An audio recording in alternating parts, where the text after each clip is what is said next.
Bismillahirrahmanirrahim. Assalamualaikum warahmatullahi wabarakatuh.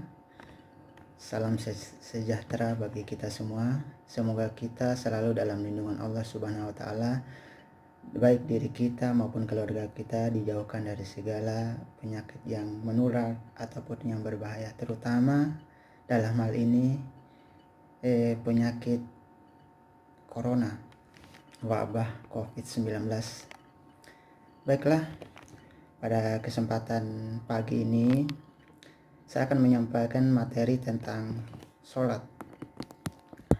Kemarin sudah disampaikan oleh Ibu Kasmawati bahwa materinya tentang puasa. Erat kaitannya antara puasa dengan sholat. Kalau yang disampaikan kemarin itu adalah bahwa puasa itu menahan segala sesuatu dari hal-hal yang bisa membatalkan puasa.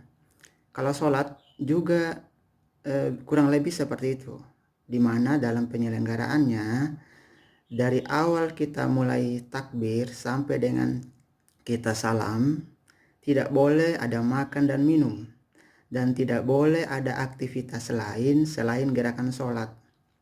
Kalaupun ada aktivitas lain, maka kita hanya diperbolehkan hanya 3 kali, tidak boleh lebih.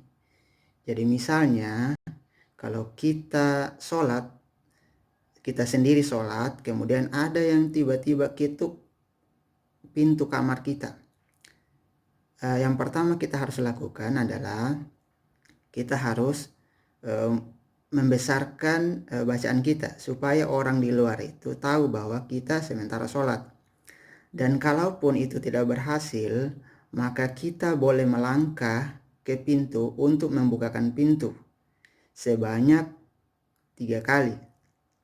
Tidak boleh lebih. Kalau lebih itu sudah termasuk membatalkan sholat. Baiklah, kita akan memasuki sholat itu sendiri yang sesungguhnya sebagaimana disampaikan dalam surah Al-Ankabut surah ke-29 ayat ke-45 itu dikatakan bahwa inna sholata tanha anil fahsa iwal munkar. Kurang lebih artinya adalah sesungguhnya sholat itu mencegah dari perbuatan-perbuatan keji dan mungkar. Nah, pertanyaannya, apakah setiap orang yang sholat itu sudah tidak keji lagi atau tidak mungkar lagi terhadap orang di sekitarnya? Kalau dilihat dari kenyataannya, ternyata masih ada.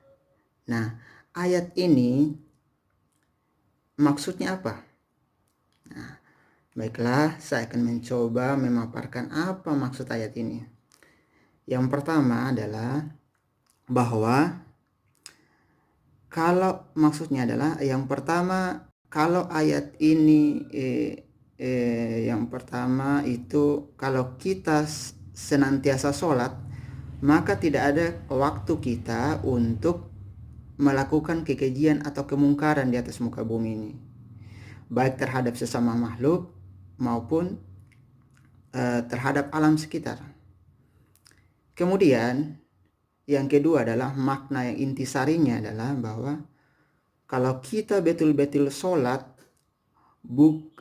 bukan sekedar menggugurkan kewajiban, tetapi karena kebutuhan kita kepada Allah Subhanahu wa taala, maka kita akan sadar dengan sendirinya bahwa sholat ini menjaga kita dari kekejian dan kemungkaran.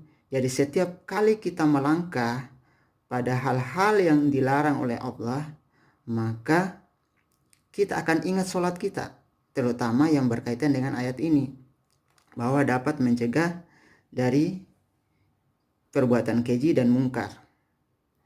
Maka bagi anak-anakku sekalian, kalau pergi sholat, apakah di rumahnya masih menyelenggarakan sholat wajib ataupun tidak, terutama sholat di rumah, jangan sampai sholatnya sambil bercanda.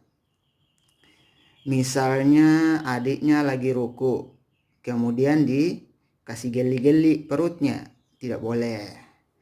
ataupun hal-hal yang mengganggu lainnya. Tidak boleh lagi. Yang selama ini kita sholat, yang tahun-tahun sebelumnya itu biasa kita sholat, masih mengganggu orang di sekitar kita, apakah teman kita ataupun adik kita sendiri ataupun adik tetangga kita. Nah, itu tidak boleh lagi. Ada kegiatan bercanda ketika melaksanakan sholat. Tidak boleh lagi ya, baik laki-laki maupun perempuan. Kemudian usahakan ketika kita sholat, jauhkan dari perangkat elektronik. Jadi jangan sampai perangkat elektronik terutama HP bisa mengganggu aktivitas kita dalam melaksanakan sholat. Apa karena nada deringnya atau kita mendengarkan ceramah ketika sholat tarawih misalnya, kemudian kita main Facebook atau WA, tidak boleh lagi ya. Jadi itu tentang sholat. Jadi anak-anakku sekalian, apakah sudah hafal kan rakaat setiap sholat 5 waktu yang kita lakukan? Jangan sampai ada yang sholat subuh sampai 3 rakaat. Boleh ya. Tanya orang yang lebih tahu berapa rakaatnya. Kalau tidak tahu bacaan surat pendek, tidak apa-apa, baca Al-Fatihah saja dulu. Kita belajar bertahap. Kalaupun ada sampai sekarang yang belum bisa baca Al-Fatihah, itu sudah luar biasa. Masa tidak bisa baca Al-Fatihah? Dan kalaupun tidak bisa, maka silakan panggil orang yang lebih tahu supaya kita bisa menjadi makmum. Ya, demikianlah materi tentang sholat. Surah Al-Ankabut itu adalah salah satu dari beberapa ayat yang memerintahkan untuk sholat. Nah, sholat itu adalah kewajiban bagi kita umat muslim.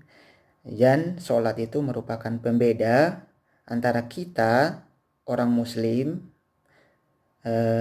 umat Islam dengan non-muslim. Jadi bagi yang tidak sholat, segeralah sholat.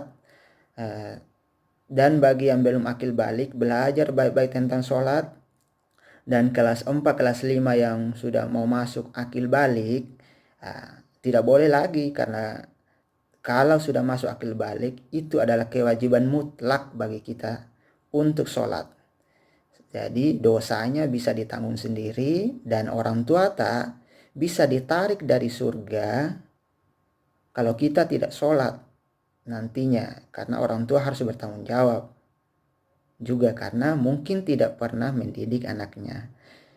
Kalau sudah dididik dengan baik oleh ibu atau bapak, sudah diperintahkan untuk sholat, tapi kita tidak sholat juga, maka orang tua tidak perlu ditarik dari surga. Kalau masuk surga, kita sendiri yang akan menanggung karena kita sudah diingatkan. Jadi sekali lagi, mari kita tegakkan sholat, karena sholat itu adalah tiang agama. Demikian, Assalamualaikum warahmatullahi wabarakatuh.